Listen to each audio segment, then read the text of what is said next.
On aimerait attirer votre attention sur un scandale métropolitain ici à Nantes. 1,152 milliard d'euros, c'est la somme qu'ont dépensé les organismes HLM en Loire-Atlantique pour acheter des logements neufs que les promoteurs privés n'arrivaient pas à vendre.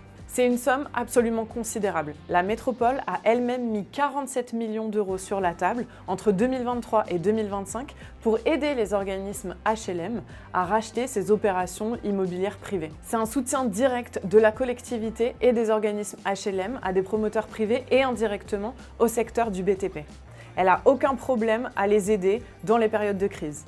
Mais qu'a-t-elle fait quand les locataires ont particulièrement souffert de la flambée des prix des loyers et de l'inflation ? De toute évidence, elle a préféré aider les acteurs privés du logement.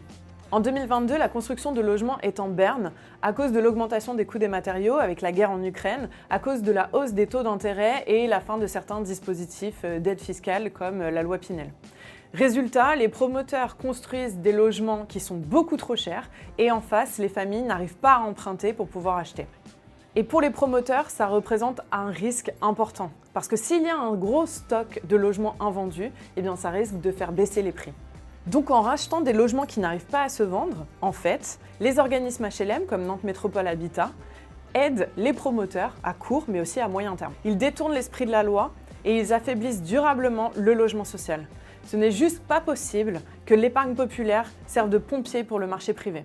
Quand un bailleur construit ou commande lui-même un logement social, ça lui coûte à peu près 2 500 € du mètre carré. Là, dans certaines opérations, par exemple CDC Habitat, qui a racheté des logements à Bouygues, Réalité ou Giboire, il a racheté pour 3 800 € du mètre carré. C'est un gaspillage énorme et pour le même volume, il aurait pu construire 300 logements sociaux en plus. Ce que ce scandale révèle, c'est que le marché libéral de l'immobilier ne fonctionne pas sans le concours de la puissance publique. Nantes Métropole fixe des objectifs de production de logements neufs très hauts. C'est 6 000 logements par an. Pourquoi ? Parce qu'elle a une volonté de grossir et d'attirer toujours plus de monde. Pour ça, elle met à disposition du foncier à des prix très attractifs et on l'a vu, quand le secteur est en difficulté, elle lui vient en aide. La métropole compte énormément sur les promoteurs immobiliers pour produire du logement social.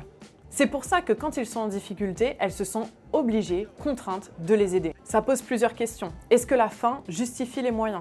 Est-ce que c'est normal de soutenir des promoteurs immobiliers qui bien souvent se sont gavés pendant des années ? On ne doit pas tirer les leçons de cet épisode. Est-ce qu'on doit continuer à compter sur les promoteurs immobiliers pour construire la plupart des logements sociaux ? Il est temps de proposer des alternatives et pour nous, ça passe par la création d'une agence municipale du logement, ici à Nantes, mais aussi ailleurs.